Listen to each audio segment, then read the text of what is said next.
એકદમ તૃપ્તિ, એકદમ શાંત. કદી કોઈ માણસને વાગોળતા તમે જોયું?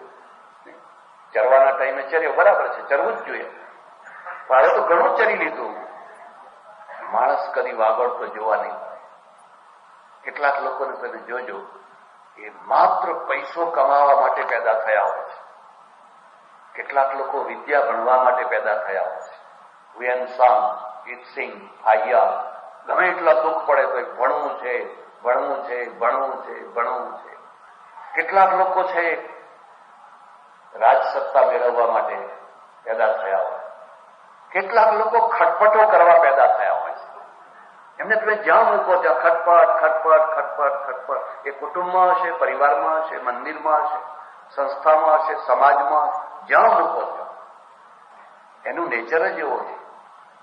કેટલાક લોકો છે, બહુ થોડા એવા લોકો હશે જે માત્ર પરમાર્થ, માત્ર કોઈનું કલ્યાણ. અને ક્યારે થઈ શકે? હવે તમારા વાગોળવાના દિવસો છે, બરાબર, ખૂબ ચર્યા, ખૂબ કમાયા, ઘણું કમાયા. કમાવામાં વાંધો નહીં, કમાવો જ જોઈએ, પણ કમાણી પછીની જે તૃપ્તિ છે એ તૃપ્તિ પણ એટલી જ જરૂરી છે. હાય હાય હાય હાય હાય હાય હાય. શરૂઆતના દિવસો હોય ને તમે ઓવર ટાઈમ કરો, ફલાણું કરો, આ કરો, કરો, બરાબર છે, શરૂઆતના દિવસો, તપસ્યાના દિવસો છે. પણ હવે તમે એક લેવલ ઉપર આવી ગયા, બસ હવે સંતોષ. અને એ જો વસ્તુ મને દેખાઈ હોય તો આ ગોરી પ્રજામાં દેખાય, આ ગોરી પ્રજામાં દેખાય. અને મેં અનુભવ કર્યો. એક વાર એવું બન્યું કે અમારે કેમેરાનો રોલ જોઈતો હતો. કોઈ જતા હતા ને ફોટા પાડવાના હતા, મેં સાથેવાળા માણસને કહ્યું કોઈ સ્ટોર આવે તો આપણે કેમેરાનો રોલ લઈ લો. તમે પહોંચ્યા 5 ઉપર 5 મિનિટ થયેલી અને પેલા એ કહ્યું સોરી હો, સ્ટોર બંધ થઈ ગયો. 5 વાગે બંધ થઈ જાય છે. સવારે 8 વાગે ખુલે છે, 5 વાગે બંધ થઈ જાય છે. એટલે ના આપે, પાછા આવ્યા. અને બીજા દિવસે વિચાર કર્યો કે આપણે 8 વાગ્યા પહેલા પહોંચી જાઓ. 7:45 પહોંચ્યા. ફરી પાછું કહ્યું સોરી હો, હજુ 8 નથી વાગ્યા. 8 વાગે ત્યારે. અને હું વિચાર કરું છું કે આપણો સ્ટોર હોય તો રાતના 12 વાગે આવો ને. વેપાર થતો હોય તો એક બારણું ઉગાડીને પણ આપણે વેપાર કરી દેવા તૈયાર છીએ. વેપાર કરવો જ જોઈએ, વેપાર ના કરવો જોઈએ એવું નહીં. પણ પછી શું? પેલો તરત જ સ્વિમિંગ પુલમાં જાય છે, બાળ બચ્ચા સાથે ફરે છે, કૂતરાને ટાઈમ આપે છે, ઘરવાળાને ટાઈમ આપે છે. અને એન્જોય, અહીંયા એક ખાસ શબ્દ છે એન્જોય. આપણા ત્યાં એન્જોય જેવો શબ્દ જ નથી. એન્જોય જો કરે તો લોકો ઈર્ષા કરે, ઓહો બહુ ફાટી ગયા તો જુઓ ને. અહીંયા એક પ્રચલિત શબ્દ, નાચે કૂદે, ક્લબમાં જાય, ખેલે કૂદે, બધું. અને હું મારે મુંબઈમાં એક વાર એક શેઠના ત્યાં ઉતરવાનું થયેલું. હવે આ બાજુ મારો રૂમ ને આ બાજુ એમનો રૂમ. રાતના 1:30 વાગે આંખ ઉઘડી ગઈ મારી. આંખ ઉઘડી ગઈ, મેં જોયું બાજુના રૂમમાં લાઈટ છે. શું છે જો બારણું ઉગાડું અને શેઠ છે ને ત્યારે આવા ગાદી તકિયા, એક તકિયો ખોળામાં મૂકી, એના ઉપર ચોપડો મૂકી અને હિસાબ કરે. વિદ્યા આવી 4, વિદ્યા આવી 5, વિદ્યા આવી 8, વિદ્યા આવી ફલાણી, એમ કરી કરી હિસાબ કર કર કર કર કરે. અને ઉતરેલો ચહેરો, ગમગીન ચહેરો. તો જેમ ચૂપચાપ સુઈ ગયો. અને સવાર થયું એટલે અમે ભેગા થયા. મેં કહ્યું પેલો તમારે ત્યાં ગુણ ઉચકનારો નોકર છે ને, નોકર, એ ઓટલા ઉપર કોથળો પાથરીને 9 વાગે નસકોરા બોલાવે છે, ઘસઘસાટ ઊંઘે છે. અને કે આ વાત તો સાચી છે. અને તમે કીધું રાતના 1:30 વાગે વિદ્યા વિદ્યા આવી, ક્યાં બાપ ગોત્રમાં વિદ્યા આવી હતી? કીધું વિદ્યા આવી હોય તો ઊંઘ ના આવે? 1:30 વાગે તમે ઊંઘતા નથી. અને કે વાત તો સાચી, પણ શું કરવું? આ ચોપડો તો બધો મેળવવો જ પડે. અને ચોપડો મેળવો પણ જીવને મળવું જોઈએ. શેઠાણીને ટાઈમ નથી મળતો, બાળ બચ્ચા માટે ટાઈમ નથી મળતો. એને એમનો ચોપડો, પૈસો, તિજોરી, ફલાણું ફલાણું ફલાણું, એને કશી ખબર નથી. એને સંગીત શું કહેવાય એની ખબર નથી, નૃત્ય શું કહેવાય, કલા શું કહેવાય, સાહિત્ય શું કહેવાય, કશી એને ખબર નથી. એક જગ્યાએ ઉતરેલો ઘણા વર્ષો પહેલા, 30 વર્ષો પહેલા, આફ્રિકામાં. સાંજનો ટાઈમ, સમાચાર આવવાના થયા. એટલે જે ભાઈ બેઠેલા, મેં કહ્યું પેલું ટીવી ચાલુ કરો, સમાચાર આવતા હોય તો જોઈએ શું આવે છે. એકદમ ઉઠીને હડફડ હડફડ ગયા, ટીવી ચાલુ જ ના થયું. મેં કોઈ નવું લાયા છો? મને કે ના, 8 વર્ષથી છે. ઓહો, 8 વર્ષથી છે અને તમને ચાલુ કરતા નથી આવડતું? મને કે ના ના ના, આપણો વિષય નહીં એમ કે, આપણો વિષય નહીં. હવે પછી બૂમ પાડી, અંજો અંજો અંજો. એક આવડી નાની છોકરી 8-9 વર્ષની નીચેથી દોડતી આવે, આ ટીવી ચાલુ કરી આપને, એને ફટ દઈને ચાલુ કરી દીધું.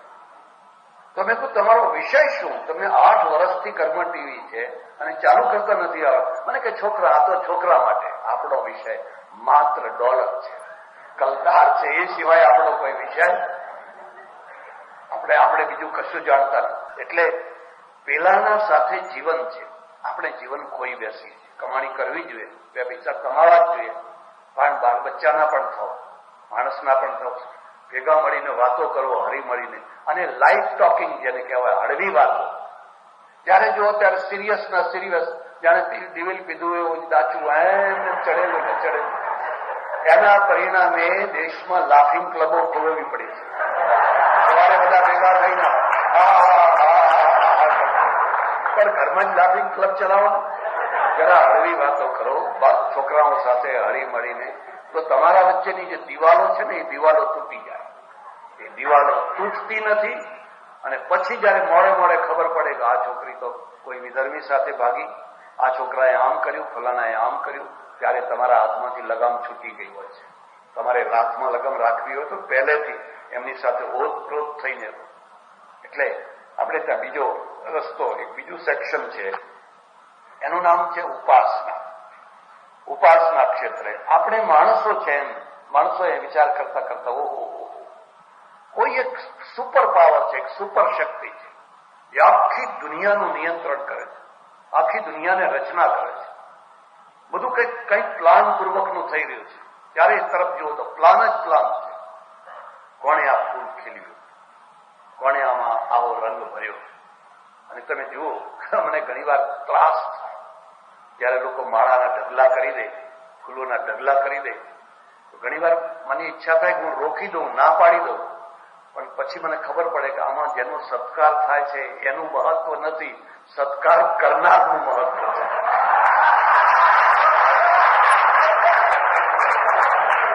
ઘણી વાર એવું બનતું હોય છે કે જો ફલાણા ભાઈને ઉભા ના કર્યા હોય, તો ફલાણા ભાઈને માળા પહેરાવાનો ચાન્સ ના આપ્યો હોય, તો બહુ મોટી ફાટફૂટ પડી જાય ને ઝઘડા થઈ જતા હોય. બરાબર છે. પણ રહી રહીને મને એમ થયા કરે કે એક માણસને ખીલવવા માટે હજારોને કરમાવવું પડે, એવો રસ્તો છે? એવો રસ્તો કોઈ ના ખોળાય કે જેમાં એક માણસને ખીલવવા માટે કોઈને કરમાવવું ના પડે, એવો કોઈ રસ્તો ના ખોલી શકાય? આ મગ મગ મગ કરતા ફૂલ ખીલેલા ફૂલ તમે જુઓ, જો એની ડાળી ઉપર રહ્યો હોત તો 2, 5, 10 દિવસ વધારે જીવવાના હતા. પણ હવે એ સાંજ પડતા પડતા, સવાર થતા થતા માટીમાં માટી થઈ જશે. રહી રહીને એમ થાય એક ફૂલ આપો તો ના ચાલે, આટલું બધું શા માટે કર? પણ આમાં તમારો દોષ નથી, દોષ અમારો છે, દોષ અમારો છે. મારા એક ઓળખીતા મહાત્મા, અને એ વિદાય થવાના હતા. એટલે ટ્રેનમાં મહેસાણાના સ્ટેશન ઉપર એક ગાડી બદલીને બીજી ગાડીમાં બેસવાના. મારા ઓળખીતા તે, હું પણ એમને વિદાય આપવા માટે ગયો, ઘણા વર્ષો પહેલાની વાત છે. એટલે એક માણસ દોડતો આવ્યો, આવી મને આટલી મોટી ગુલાબની માળા આપી. મને કે લો પહેરાવો. ના ભાઈ, હું લાવ્યો નથી.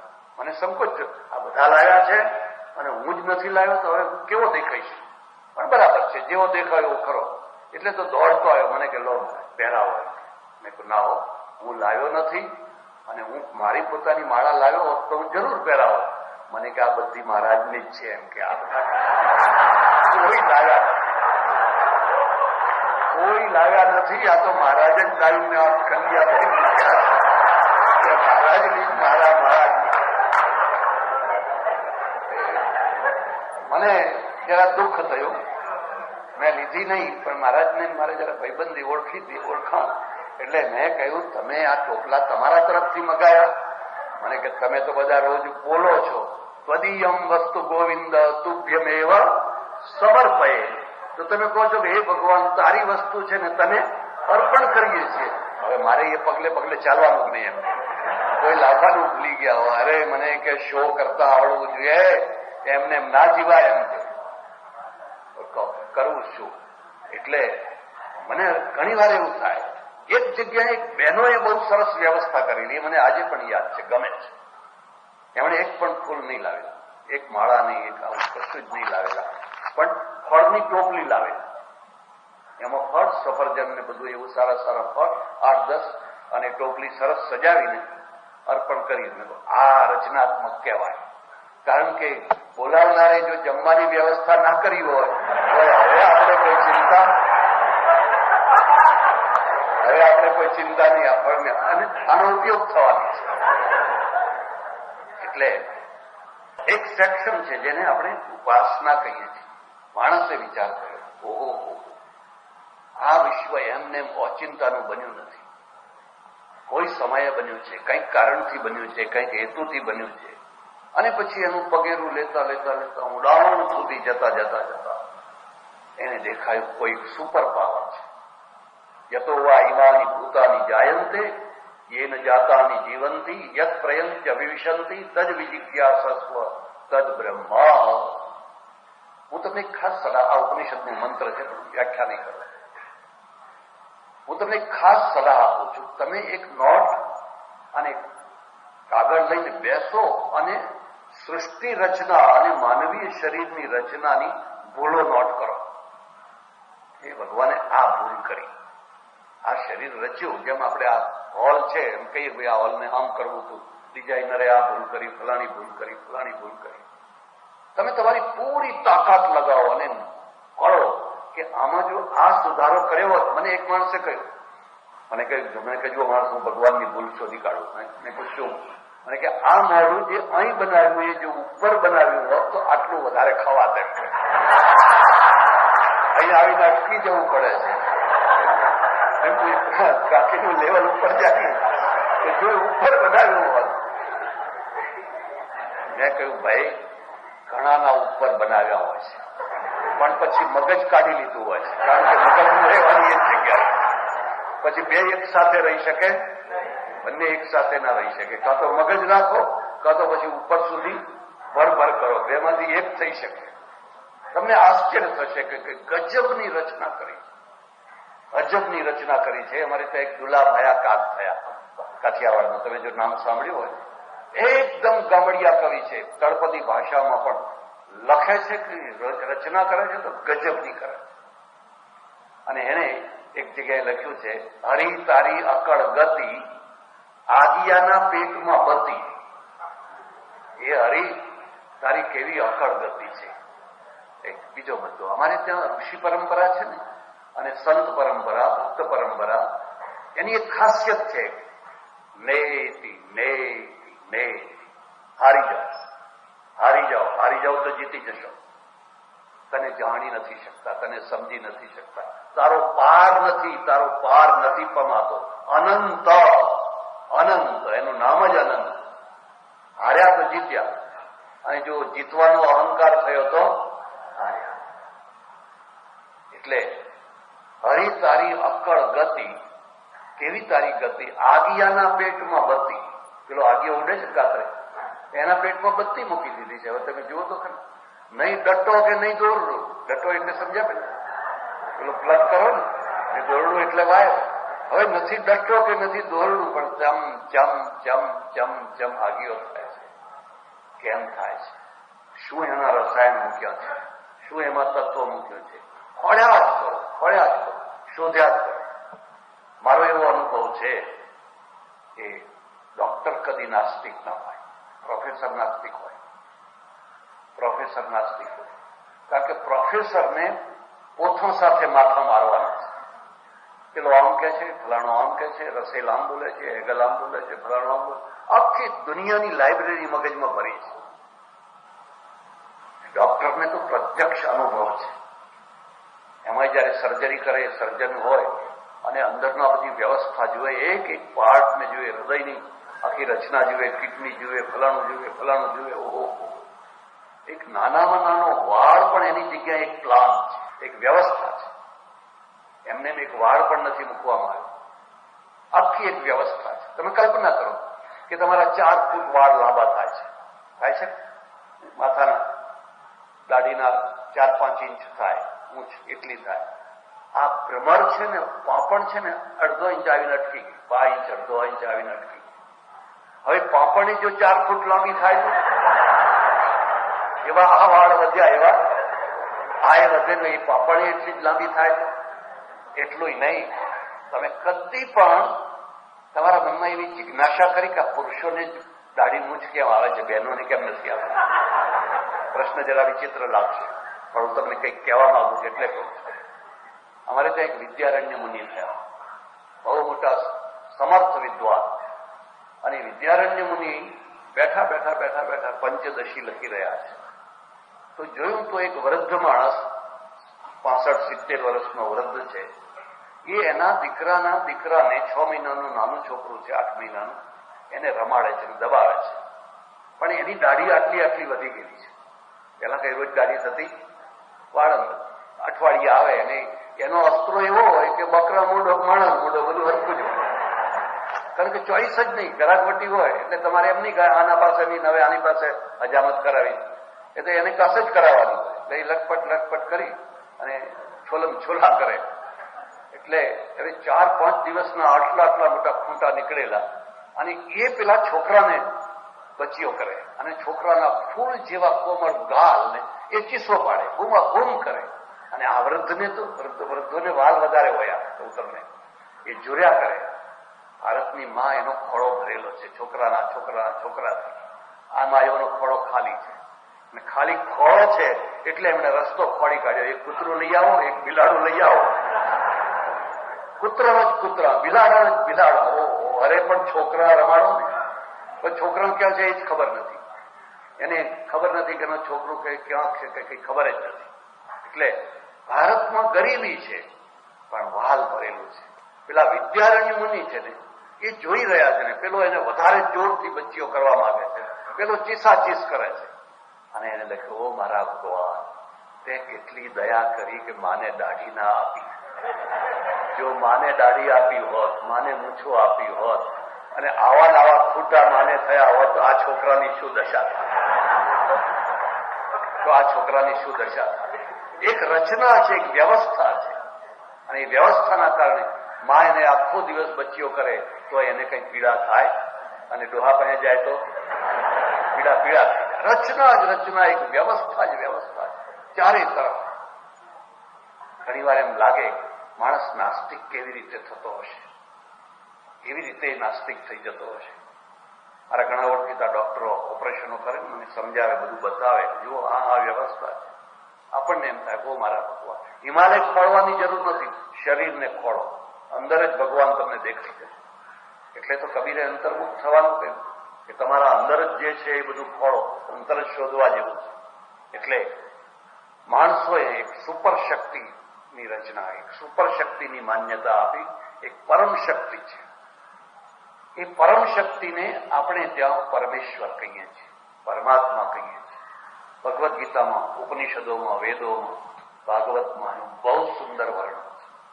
પણ ફરક કેટલો છે તમને કહી દઉં કે બીજા બધા 1 ટ્રેક ઉપર ચાલે છે, આપણે 2 ટ્રેક ઉપર ચાલીએ છીએ.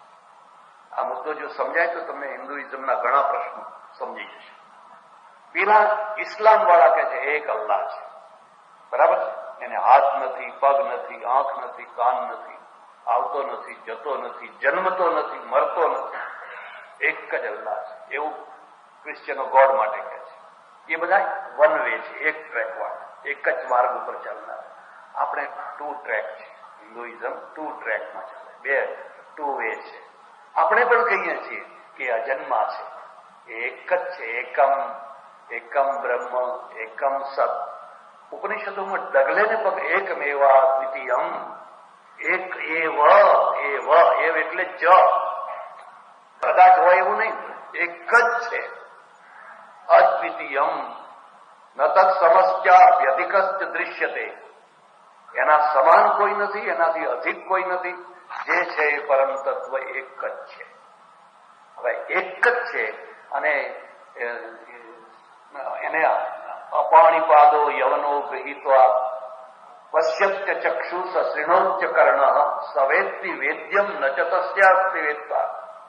એને હાથ નથી, એને પગ નથી, એને આંખ નથી, એને કાન નથી, અને ન હોવા છતાં પણ એ બધું જાણે છે, એ બધું જુએ છે, બધું સાંભળે છે. એટલે આપણે એને કહ્યું સર્વ સમર્થ, સર્વશક્તિમાન. તુલસીદાસજીએ લખ્યું વિનું કર કરહી કર્મ વિધિ નાના. એને હાથ નથી પણ કામ કરે છે, પગ નથી પણ ચાલે છે. આ સમન્વય છે. આ આપણી એક વન ટ્રેક, એક તરફની ટ્રેક, એક બ્રહ્મ, એક પરમાત્મા. પણ બીજો માર્ગ આવ્યો બ્રહ્મા, વિષ્ણુ ને મહેશ, ત્રણ દેવો, ત્રિદેવ થયા. ત્રણેય દેવોને ખૂબ સમજવા જેવા છે.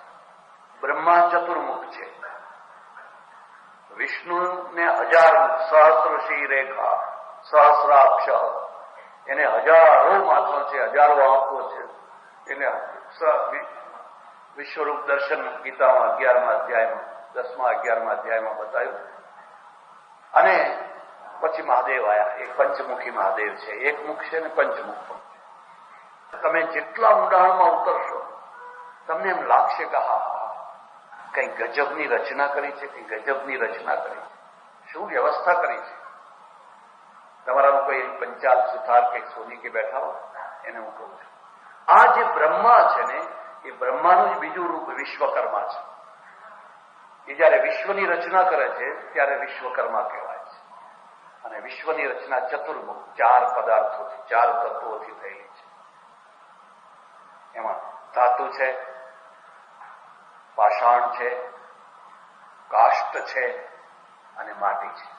આ 4 તત્વોથી આખું બ્રહ્માંડ, આખા બ્રહ્માંડોની બ્રહ્માંડ રચના થઈ છે. એ ધાતુ નો ધંધો કરનારા સોની, લુહાર વગેરે વગેરે વગેરે જે ધાતુ, એમાંથી બ્રહ્માંડની રચના થઈ છે. કાષ્ટનો ધંધો કરનારા સુથાર વગેરે, પાષાણનો ધંધો કરનારા સોમપુરા, સલાટ વગેરે, અને માટીનો ધંધો કરનારા કુંભકાર. એટલે એને પણ પ્રજાપતિ કહીએ છીએ. એટલે કુંભારને પણ આપણે પ્રજાપતિ કહીએ છીએ. આ એક જ બ્રહ્મ પરમાત્મા જયારે સૃષ્ટિની રચના કરે છે ત્યારે એ બ્રહ્મા બને છે, અને બ્રહ્માનું રૂપ વિશ્વકર્મા બને છે.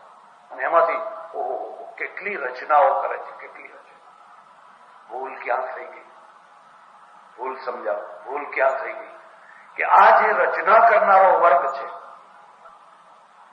સુથાર, લુહાર વગેરે વગેરે, એ ખરેખર આપણા એન્જિનિયર છે, એ આર્કિટેક્ટ છે, એ એન્જિનિયર છે. પણ આપણે ભૂલ કરીને એમને વસવાયા બનાવી દીધા, વસવાયા બનાવી દીધા. એટલે તમે આપો ને એ ખાય, તમે આપો ને કુવામાં હોય તો અવાડામાં આવે. એનું અર્થતંત્ર એનું પોતાનું નથી, તમારી સમૃદ્ધિમાં એનો રોટલો છે. જો દુકાળ પડ્યો, કશો વરસાદ ન થયો, ખેડૂતને કઈ કામ નથી, સુથારને શું મળવાનું, એને શું, લુહારને શું મળવાનું. આપણી પાસે કેટલા બધા એન્જિનિયરો હતા ને છે, પણ આપણે એમની એક મર્યાદા બાંધી દીધી, એનો વિકાસ ન થઈ શકે. વિકાસ ક્યારે થઈ શકે? તમારી સમાજ રચનામાં એવું હોય કે આ મહત્વના માણસો છે. મારા ગામમાં એક બોબડો શુદ્ધ લુહાર હતો, બોલી ન શકે, કરે, પણ એને આજથી 60 વર્ષ ઉપર પોતાની મેળે એક આટલું નાનું સરખું મશીન બનાવ્યું. અને મશીન એવું કે એક તરફ તમે કપાસ નાખો, આમ ફેરવો, રૂ એક તરફ નીકળે ને કપાસિયા એક તરફ નીકળે. આજે તો એ બહુ સામાન્ય વાત કહેવાય, પણ 60 વર્ષ ઉપર એ બહુ મહત્વની વાત હતી. પણ એને કોઈ પ્રોત્સાહન આપનાર નહીં, કોઈ એને મહત્વ આપનાર નહીં. મહત્વ કોનું છે? કારણ કે આ કામ કરનારનું મહત્વ નથી. જે એન્જિનિયર છે, જે આર્કિટેક્ટ છે, જે ડિઝાઇનર છે, પુલના પુલ બનાવે છે, એને એમ્પાયર સ્ટેટ બિલ્ડિંગ એને બનાવ્યું છે, વર્લ્ડ ટ્રેડ સેન્ટર એને બનાવ્યું છે, એફિલ ટાવર એને બનાવ્યો છે, અને ચાઇનાની દિવાલ પણ એને બનાવી. આ મોટા કામ છે, અને મોટા કામ કરનારને આપણે મોટા માની શક્યા. અને તો બહુ નાનો બનાવી દીધા, બહુ નાના બનાવી દીધા, ક્રેડિટથી નાના બનાવી દીધા. બીજી વાત તો જવા દો, પણ ક્રેડિટથી નાના બનાવી દીધા. અમારે સાધુઓમાં એક ખાસ રિવાજ છે, બહુ સરસ રિવાજ છે. કોઈને એના પૂર્વાશ્રમનું કુળ ના પૂછાય, તમે કઈ નાતના, એવું ના પૂછાય. કારણ શું છે? ખબર નહીં કઈ નાતની. એવા માનો કે તમે જ છો, અને તમે મારી પાછળ પડી જાઓ કે મહારાજ તમારું દૂધ કયું, તમારું દૂધ કયું, તમારું દૂધ. દૂધ એટલે ખબર છે? તમે જન્મથી કઈ કોમમાં જન્મેલા છો, કઈ નાતમાં જન્મેલા છો. ભગવાનની દયા સમજો મને બ્રાહ્મણના ત્યાં જન્મ આપ્યો તો બરાબર છે, પણ માનો કે હું વાઘરીના ત્યાં જન્મ્યો હોત તો, અને તમને ખબર પડી જાય કે મહારાજ તો વાઘરી છે, તો હવે મારી શું દશા થાય? બસ તમને આટલી જ ખબર પડી જાય અને પછી મારું જ્ઞાન બાન બધું પાણી. કેમ? આપણે એવી વ્યવસ્થા કરી છે કે આપણે ગુણોની પૂજા નથી કરતા, વર્ણની કરીએ છીએ, વેશની કરીએ છીએ, પરંપરાની પૂજા કરીએ છીએ, ને યોગ્યમાં યોગ્ય ગમે એટલો લાયક. એટલે નાર્લીકરની કદર ભારતે નથી કરી. નાર્લીકર હિન્દુ યુનિવર્સિટીનો વિદ્યાર્થી 350 રૂપિયાની નોકરી માટે ફૂટપાથ ઉપર પગ ઘસતો, એને કોઈ નોકરી આપવા અમેરિકા આવ્યો અને અમેરિકા વાળાએ કદર કરી અને કહ્યું કે આ તો મહાન વૈજ્ઞાનિક છે. એટલે પછી કહ્યું કે એ તો અમારો છે, અમારો, અમે એને ભારત વિભૂષણ બનાવશું, અમે એને ભારત ભૂષણ બનાવશું. આ જ દશા રામાનુજનની, આ જ દશા વિવેકાનંદે ભારતમાં ફરતા, બધે ફરતા, એ જ હતા, કોઈ કોડીની કિંમત નહીં. એ જેમ તેમ કરીને આંખ વીંચીને અમેરિકા પહોંચ્યા નહીં, ઘણી તકલીફો ભોગવી, અને જયારે પછી આ લોકોએ એને પ્રસિદ્ધિ આપવા માંડી અને દેશમાં ખબર પડી ભાઈ અરે એ તો કે અમારું રત્ન છે, અમારું છે. અને પછી વિવેકાનંદના પાછળ આખું ભારત ગાંડું. આપણે કેમ? કારણ કે આપણે પહેલેથી જ ગુણ પૂજક નથી. કાં તો વર્ણ પૂજક છીએ, કાં તો વેશ પૂજક છીએ, કાં તો વ્યક્તિ પૂજક છીએ, પણ આપણે ગુણ પૂજા નથી કરી શકતા હોતા. નથી કરી શકતા એટલે આપણા બધા રત્નો છે ને એ પરદેશમાં આવે અને વાયા અમેરિકા પાછા આવે તો કે આ મહાન હો, કહેવું પડે મહાન છે. અરે બીજાની વાત જવા દો, ભારતમાં એટલી બધી ભવ્યાથી ભવ્ય મૂર્તિઓ છે, એક ચડી જાય એવી નટરાજની ને ફલાણી. અને એ બધું ભવ્ય જો શિલ્પ જોવું હોય તો દક્ષિણ ભારતની યાત્રા કરવાની.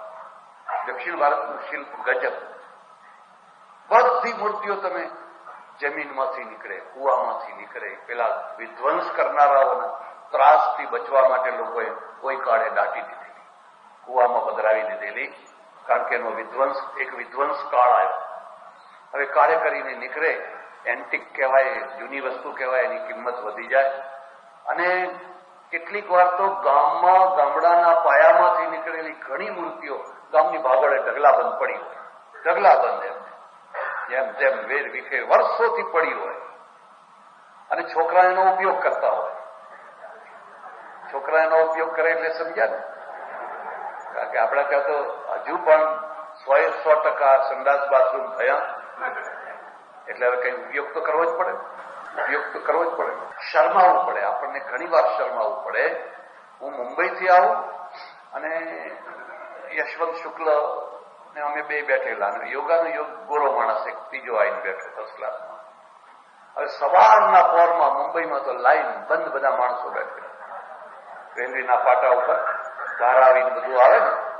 એટલે હવે આપણે તો અંદર સમજતા હોય, પણ પેલો ગોરો એમને જોયા જ કરે.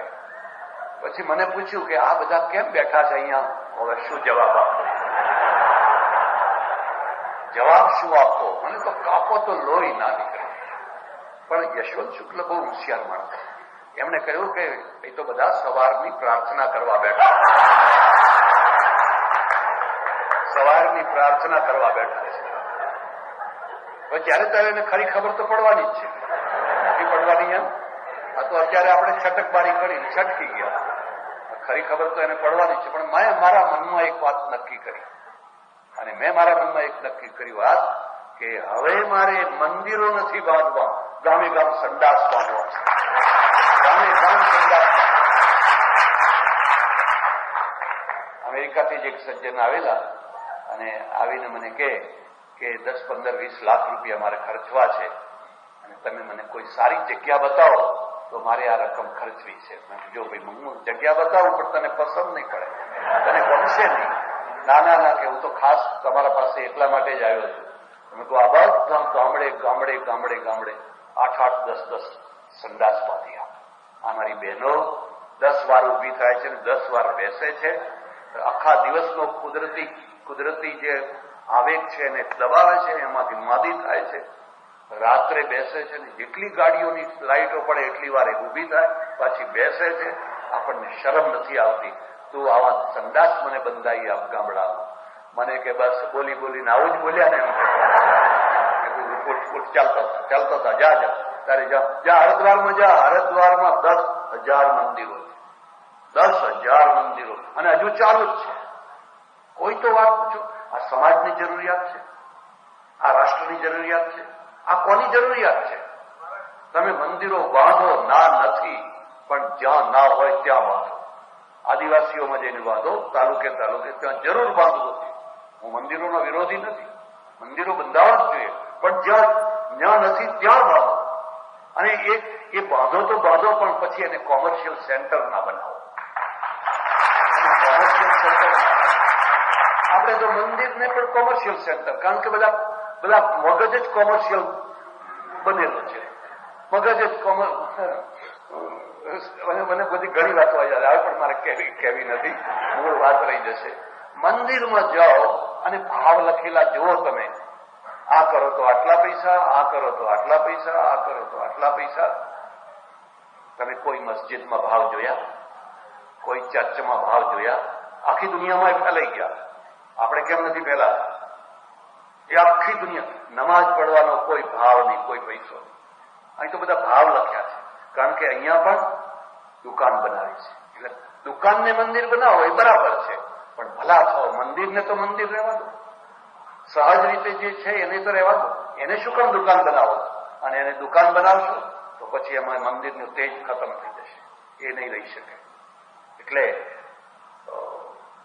પ્રશ્ન એક છે કે પ્રશ્નો ઉકેલાવા જોઈએ. ભારતમાં ઘણા રત્નો છે, આજે પણ છે, પહેલા પણ છે, પણ આપણે કાં તો વર્ણ પૂજા પર ચડી ગયા, કાં તો વંશ પૂજા પર ચડી ગયા, વેશ પૂજા પર ચડી ગયા, ગુણ પૂજાની. અને અનસુયાએ કહ્યું ગુણા પૂજા સ્થાન. અનસુયા છે ને, સીતાજી જયારે મળવા ગયા અત્રિ ઋષિના આશ્રમમાં, બહુ સુંદર પ્રસંગ છે. અનસુયા નીચે બેઠા અને સીતા નાની ઉંમરની છે, ક્ષત્રિય છે, એને ઊંચે બેસાડ્યા. એટલે સીતા સંકોચ કરે છે, નહીં, તમે જગદંબા, તમે માં કહેવો, ઋષિ પત્ની છો. અને એ વખતે એને જવાબ આપ્યો ગુણા પૂજા સ્થાન.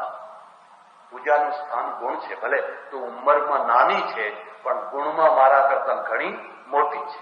હું ઉંમરમાં મોટી છું, પણ તારા આગળ ગુણની દૃષ્ટિએ હું નાની છું. ન ચ વય ન ચ લિંગમ.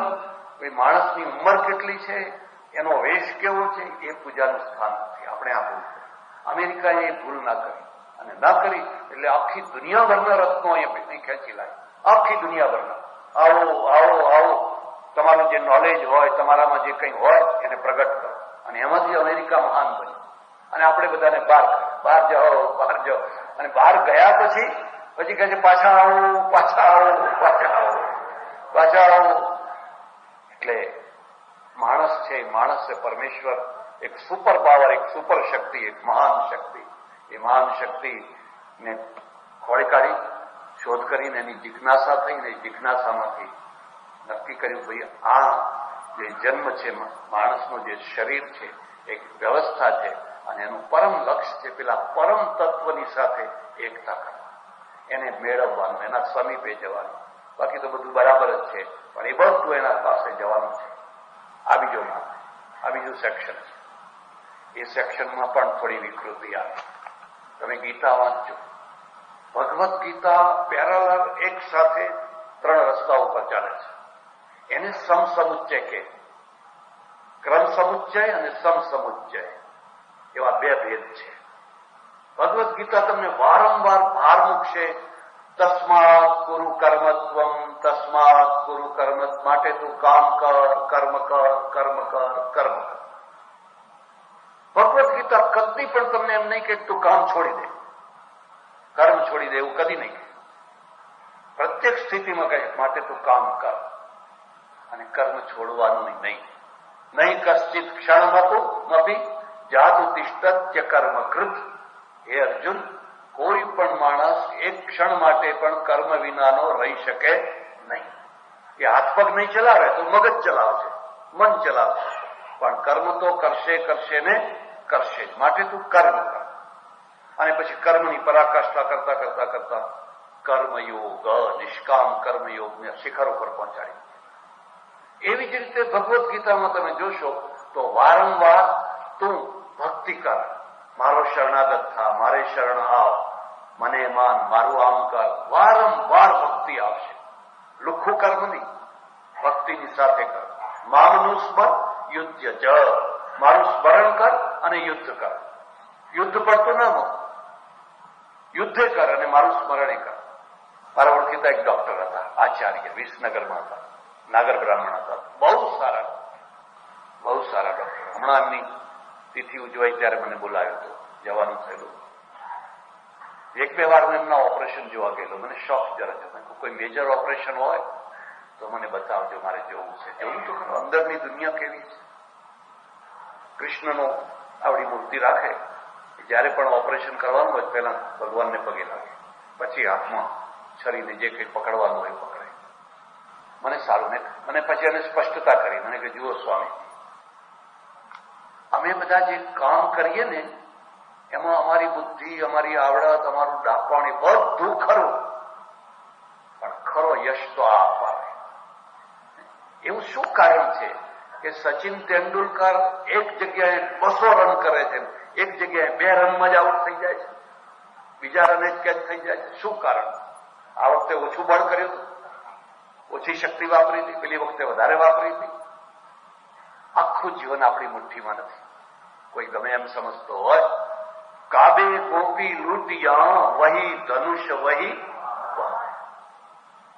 ભગવાન યશદાતા છે, યશદાતા છે. કોઈના હાથને યશ આપે ને બસ આમ કરે સરસ થઈ જાય. કોઈ મરી જાય તો સારું ના. રાતના 2 વાગે કોઈ ડોક્ટરને બોલાવે તો ખાલી 2 રૂપિયા જ ફી, માત્ર 2 રૂપિયા. કોઈનું ઘર આખો દિવસ ઓપરેશન કરે, રાત્રે તમે ઊંઘો છો ક્યારે? મને કે ડોક્ટરને ઊંઘવાનું હોય જ નહીં. અહીં જો કોઈ ડોક્ટર બેઠા હોય, અમેરિકાની વાત તો જુદી છે. અમેરિકામાં તો બધી વધારે કડક છે. તમારાથી ઘર મૂકીને જવાય નહીં, કહેવું પડે કે મારે 5 દિવસ બહાર જવું, ડ્યુટી જ છે. એટલે હું ઘણી વાર ખાનગીમાં બહેનોને કહું કે જો તમારે ઊંઘવાનું જીવન જોતું હોય તો ભલા થઈને કોઈ ડોક્ટરને પરણતા નહીં. હવે અમારે ત્યાં તો શું, ડોક્ટર જોઈએ. બધા કોઈ ડોક્ટર હોય તો કહેજો, કોઈ ડોક્ટર. અરે પણ તમને ખબર નથી, બરાબર પિક્ચર જોવાનો ટાઈમ થયો, તૈયાર થયા, ઘંટડી વાગી, તરત જ આવો, અકસ્માત થઈ ગયો છે, એટલે હવે સાડી ઉતારી નાખો. પણ હવે ડોક્ટરને કહ્યું, હા એ વાત જુદી છે, 2 હરખા હોય ને તો વાંધો ના આવે. પાછા એકવાર એ મુલાકાતે જાય ને એકવાર આ મુલાકાતે. ડોક્ટર તપસ્વી જીવન છે, જો બરાબર જીવન જીવે તો. એટલે આચાર્ય ડોક્ટર હતા તો એકદમ માનવતા ભર્યું જીવન. એ માણસ જયારે મરી ગયો, આખા વિસનગરમાં કોઈને માન નહીં મળ્યું હોય એટલું માન એમને મળ્યું. એટલી માનવ મેદની, ગરીબમાં ગરીબ માણસથી, તવંગરથી તવંગરે બધાનો એક માણસ ઢગલાબંધ પૈસો કમાય છે પણ યશ નથી કમાઈ શકતો. એક માણસ પૈસો કમાય છે ને યશે કમાય છે, એમ સમજવાનું કાને જીવતા આવડ્યું અને જીવન જીવતા. બાકી તો ઘણા હોય પૈસાનો ઢગલો છે પણ યશ નામની કીર્તિનું કોઈ સારી વાત નથી કરતો. એટલે એક ભક્તિ માર્ગ છે કે ભાઈ એમાં તમે જે કંઈ છે એ ભગવાનના અર્પણ કરીને એ રીતે આ જીવનને જીવો, ધન્ય થઈ જાઓ. આ બીજી વસ્તુ છે. ત્રીજી વસ્તુ છે ને, ત્રીજું જે સેક્શન છે ને એ દર્શનનું છે. એ દર્શનનું છે અને તમને નવાઈ લાગશે કે ભારતમાં જે મુખ્ય 3 ધર્મો, હિન્દુ, જૈન અને બૌદ્ધ, આ ત્રણેયની પાસે જે દર્શન છે એ ક્રિશ્ચિયાનિટી પાસે નથી, એ ઇસ્લામ પાસે નથી. એમની પાસે દર્શન નથી. દર્શન એટલે તમે સમજી નહીં શક્યા હો. દર્શન એટલે તત્વજ્ઞાન.